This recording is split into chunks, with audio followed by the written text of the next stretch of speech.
Morning, everyone. All right. Well, I know people will keep joining, but I also know that you all are busy people. So we want to be mindful of time and start our conversation.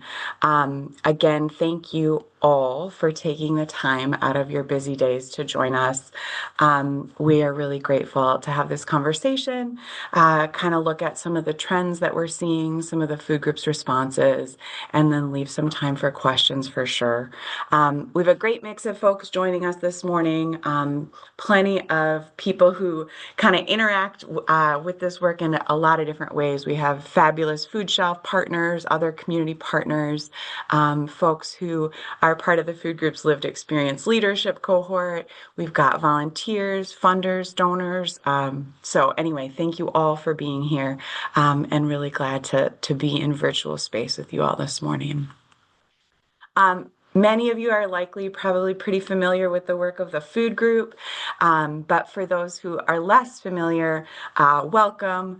We really try to work at the food group across the food system, trying to provide food for today, but also change for tomorrow. So we do that kind of in four main ways. We support a network of food shelf partners, both statewide and regionally. We have affordable grocery work, sustainable farming, and then advocacy. Really wanting to start our conversation today grounding a little bit in the community needs and trends that we are seeing. It has been a really dynamic, wild time, which it feels like for those who've been to past virtual updates, that almost feels a little bit more the norm than the exception right now. But certainly, there are so many moving pieces that we're seeing that are impacting the kind of anti-hunger work, especially, but just food access in general. And so, wanted to start our conversation today looking at some of those community needs and trends, and talking about them. One note, especially for those of you who are just hopping on, welcome. And we will have time for questions at the end. But if you have questions, feel free to put them in the chat as well at any point, because we have lots of folks on the Zoom who can help answer them, and plenty of experts outside of our food group team as well who are part of the conversation. So to begin with, wanted to look at kind of statewide, what are the trends in the food shelf space that we're seeing? And, originally we had thought that 2025 might be a little bit of a plateau year, or it was even on pace to maybe be a little slightly bit below 2024 visits. But that dynamic really did shift kind of in the last quarter here when folks got notice of SNAP benefit delays. So while we do not have November and December food shelf visit numbers in yet, based on conversations we've been having with so many of our partners, many of whom again are on this conversation, we anticipate that we will be kind of flat or perhaps a little bit above that 9 million food shelf visit mark. And so again, to put that in context, we have a network of, almost 300 food shelves statewide who are kind of maintaining a capacity at 3 times what it was prior to the pandemic. And as I mentioned, part of what drove especially a change in that capacity in the last quarter of the year were the SNAP benefit delays that we saw and experienced. And so for those who aren't as familiar, on October 21st, every Minnesotan who is on the SNAP program, which is about 440,000 individuals, got notice that their November benefits were uncertain and in jeopardy. That's the first time in the history of the SNAP program that has happened. In past government shutdowns, SNAP has not been impacted. It is an entitlement program, and there are contingency funds at the USDA that have always been used to continue benefit payments without interruption. That didn't happen. this shutdown. And so what ended up happening was there was a ton of chaos and confusion. We saw a lot of folks trying to figure out what were they going to do. And November tends to be a month, right, where people need extra food budget, not less. And so for that time period between the 21st and kind of the 7th, 8th, when the state was able to issue benefits, there was just huge amount of stress, fear, and then pressure. Like I was saying, we've got the efficiency of SNAP, the efficacy of that program, all of the positive things it does, not only for individuals, right? Again, the November SNAP benefit amount alone was $70 million. So the scale of that program is really, really important for the work that we're all doing. However, post shutdown, post SNAP delays, all of that confusion, we are entering into a period where we've got the largest SNAP cuts in the history of the program from HR 1 that are coming into effect. So, starting in October, we have new work requirements and reporting requirements that are going to be instituted on SNAP for a lot of folks in Minnesota who were not who were not previously exposed to those requirements. We've also got changes to how benefits are calculated, changes to the administrative funding in the SNAP program. Again, I'm not going to go into all the policy details. For anyone who wants more information about that, we can certainly send it. But the piece that we know is that we've got the biggest SNAP cuts to the program kind of coming that we've ever seen. So, Patang, if you can just head to the next slide, that would be great. A few more ahead. It's never easy to not do slides. Yep, so there's our snap cuts. And then as we go a little bit forward, we can also see that we are going to be seeing impacts specifically on some communities more than others. So when we talk about the SNAP cuts that are coming, we've got 32,000 Minnesotans who are going to be needing to do this work reporting requirements that they've never had to do before. We have 9,000 legal immigrants in Minnesota who are no longer eligible for the program. And because of how the change in benefit calculation will happen, we're just going to have reduced benefits in general. That's going to ripple for local grocers. It's going to ripple for farmers and farmers markets who rely on SNAP redemptions, and it's going to be an impact for food shelves and the need that they're going to see moving forward too.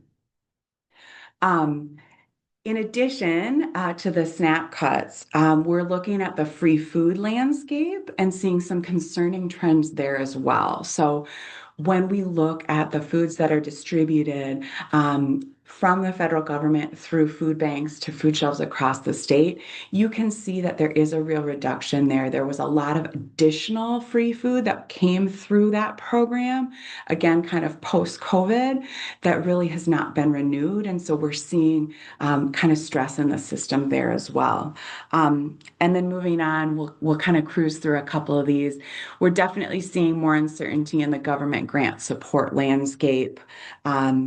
And then on the next slide, we're also seeing this continued pressure on grocery prices. And so anyone who goes to the grocery store, right, is understanding and feeling that as well. But you can see for folks who are on a fixed income, the pressure of affording groceries, especially healthy groceries, right, the things that people want the most and know that their families need, is just really, really tough right now. The last community trend that we wanted to call out and specifically feels really important to name this week and with what's going on in Minnesota is just the threats to immigrant communities. We are seeing, right, at the food group, just so much fear and concern about the uncertainty and violence that's kind of being targeted to so many immigrant communities in Minnesota. Immigrants are a vital part not only of our community, but also specifically of our food system, whether it's from farming to, helping with different jobs in the food production landscape, to, running amazing food shelves that distribute culturally connected foods, partnering with groups that serve immigrant communities has long been core to our work, and seeing those threats and just the added barriers that are being put in place to those communities, we anticipate really that having a lot of negative impacts on food security for those groups. And it's something that we're going to watch really, really closely, and obviously stand against, right? Because at the food group core to our values is supporting those communities. Um, so that's a little bit about kind of the landscape. So if you came to this update thinking that the landscape was going to be rosy, I can't give you that. But some of the parts that are cool to talk about today is what we've all been able to do together. And so again, wanting to name and call out that we have so many different people in this conversation who have been integral to the response. We have frontline food shelves, we have individuals who've done advocacy work, we have partners, funders who we wouldn't be able to do any of this work without. So you can see here's kind of an overview of our response this past year and some of the things that we've been able to do thanks to all of you. Um, but on the next slide, we wanted to even dig down a little bit further and talk about the rapid response work that we were able to do as a result of the SNAP delays. So specifically, we were able to move 14 additional truckloads of free food staples to our food shelf partners. Um, and just to kind of put that in context, what's really hard about sourcing food is there's long lead times. And we didn't have a long lead time with the SNAP benefit delays. So our team really worked around the clock to figure out what was available, what was in most demand, and how could we make sure that none of our food shelf partners were needing to turn people away because of a lack of food on the shelf. So in addition to supporting our food shelf partners, and what's great about that is those free foods are going to continue to be available to our partners to get through this kind of time of peak demand here with the holiday seasons. But we were also able to stand up some other programming through our affordable grocery programs. So at Twin Cities Mobile Market, we were able to give free food away to our participants, knowing that not only did food shelves need food, but they needed other things in the community to take the pressure off, right? And people needed to know that a lot of groups were there to support that extra food. So we were able to get extra food to almost 5,000 folks in that short period of time. We had our volunteer program kick into gear. Probably some of you on this call may have come in to pack some beans and rice. We were able to buy some things in bulk that we could distribute for free. In partnership with the state of Minnesota, we were able to move some emergency money to food shelves, which was incredible. And then again, using that helpline to try to do some of that frontline support as people were trying to navigate, if I don't have my SNAP benefits, where do I go? So that's a little bit about our rapid response. Again, thanks to so many of you on this call for all the ways that you plugged in and showed up and even helped inform what that needed to look like. We want to make sure at the food group that all of our responses, whether they're these kind of rapid emergency responses or kind of our general programming, really remain rooted in our values. And so the first value we think a lot about is nutrition. That is something that has been embedded in in our work for a long time. And Patong, if you can just head to the next slide on nutrition. We want to just make sure that in a time of tough choices, right, of less resources and high demand, that our purchasing decisions continue to be guided by nutrition, because that is what participants are asking us to do. And that's the piece of the access puzzle that's really important. And the next value we want to continue to ground in is local, really understanding that to do this work sustainably, right, which is more of a challenge with the federal disinvestments that we're seeing, we're going to need to continue to invest in a robust local food system. And so this year we were able to distribute 2.5 million pounds of locally produced food, and again, stretch the dollars of market bucks customers at farmers markets for over 5,000 folks. Equity remains a core value, as we've talked about, continuing to lean in on the kind of concrete work of culturally connected foods and making sure that communities have foods that are familiar to them. But again, also looking at what communities have been historically disinvested in and how can we make sure that to close the food insecurity gaps in our community, we're paying attention to that. Um, the other value that we continue to make sure kind of underpins our work is community voice.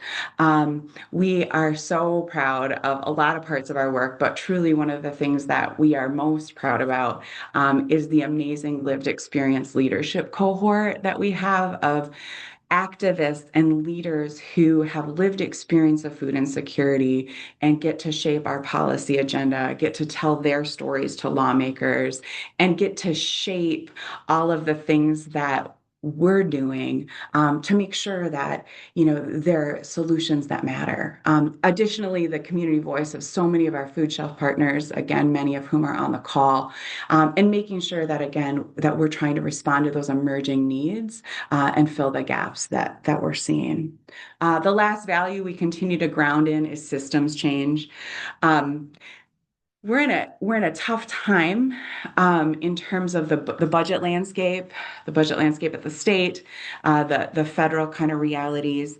However, the piece about the November benefit delay, that if we needed to find a silver lining, right, is really about there is a new awareness, I think, of SNAP and the scale of that program and how it impacts Minnesota. And so, how can we keep telling that story so that we make sure there is a federal safety net that remains strong and invested in? And while we do that, how do we work to change other systems, right? To improve the hunger relief delivery system in partnership with again, so many community members.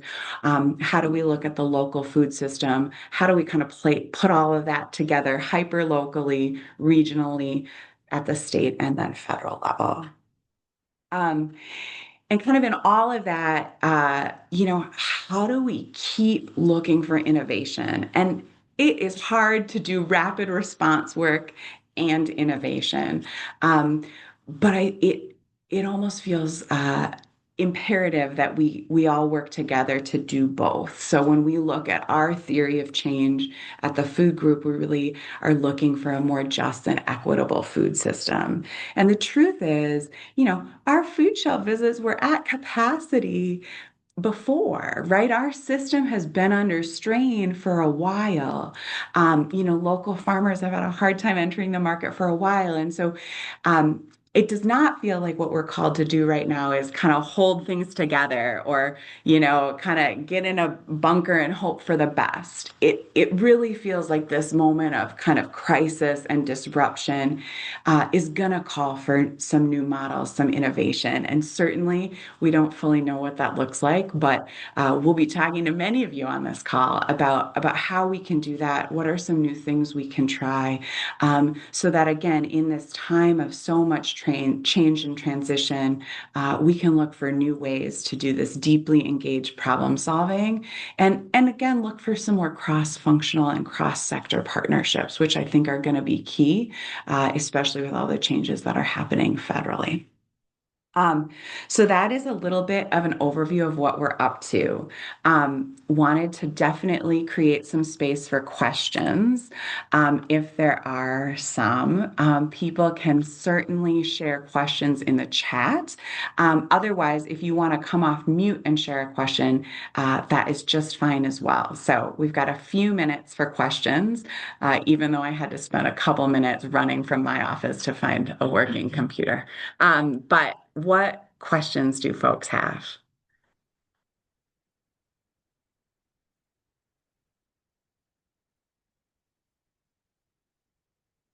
Or comments if anybody has, again, we have lots of experts. Oh yeah, Tamara, for sure. Question. Sorry to bring up a little bit of policy for the SNAP participants. There is a new guideline that states 14 and above, I understand, need to fulfill this requirement, or is it going to be 14 and below? That is a little concerning with the verbiage. Do you have some clarification on that for us? Yeah. So Tamara is referencing kind of that added work reporting requirement, right, Tamara? Correct. And yeah, so basically the main changes in work requirements are that it used to be 65, right? Was the cutoff, and then that's shifting down to 55. But then it used to also be that parents, right, of any minor children were exempt from work reporting requirements.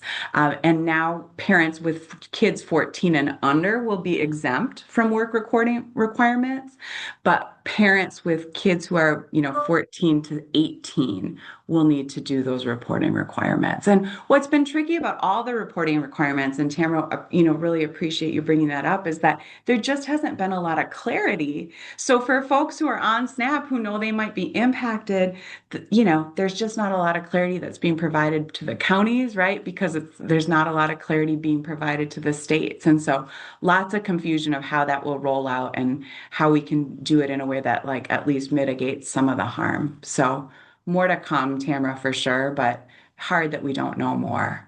Yes, Um, thank you for clarifying that a little bit more because the verbiage still is a little unclear. Is it you have to be 14 and under, or is it gonna say 14 to 17 is now clearly Agreed. have these work recording? That's where some of the verbiage is not 100% clear yet.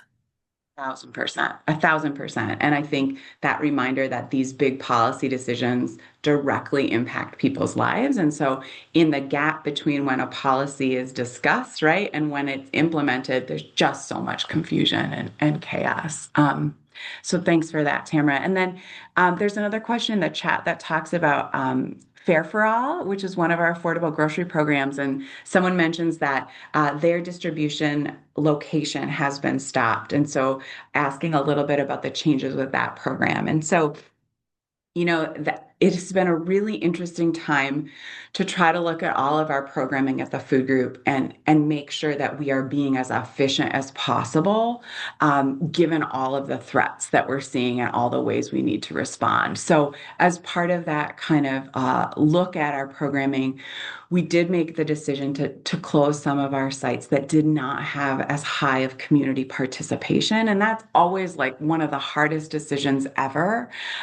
So I just want to acknowledge that it's always harder to stop things than to start new things and try to do new things to respond. However, we needed to kind of allow ourselves to respond to some of these changing community needs. And to do that, we did modify and reduce some of the numbers of Fair for All sites. So we still have a site in St. Cloud to the person who added that in the chat. But certainly, anyone who's interested in more information about that program and some of the changes, please feel free to pop your email in the chat and we can have our Fair for All team specifically follow up and get a little bit more detail. Um, just in honor of everyone's time, and because I know you all have a lot to do today, I'm going to invite Emily back to her computer to share a few ways to get involved. But in the meantime, please know, happy to talk more. Wanted to give a brief overview this morning of what we're seeing, but I'm really confident and clear that to get through this next phase, it's going to take the wisdom of this group and so many more groups. So please reach out if you want to talk more or have ideas of how we can get through this. But I'm going to hand it over to Emily.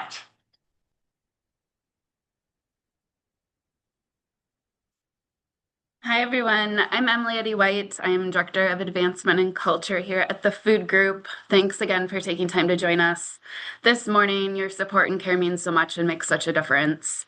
Many of you are already engaged with the Food Group, but there are lots of ways to get involved, and we are powered by all of the different ways that community comes together. So we're so grateful, and if you're looking for ways to get further involved, We have lots of volunteer opportunities year round. You can donate. Right now we have a match, so your gift can go even further. Getting involved with advocacy, we have action alerts that you can get signed up for and follow, and we will have Hunger Day in the Hill coming up in the spring as well.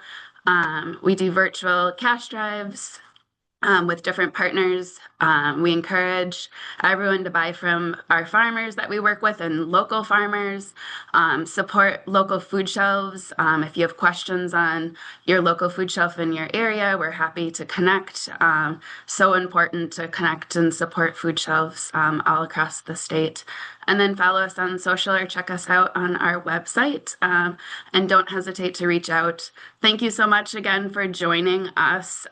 Your care makes such a difference, and your support. We're so grateful as we go through the holiday season. Thank you.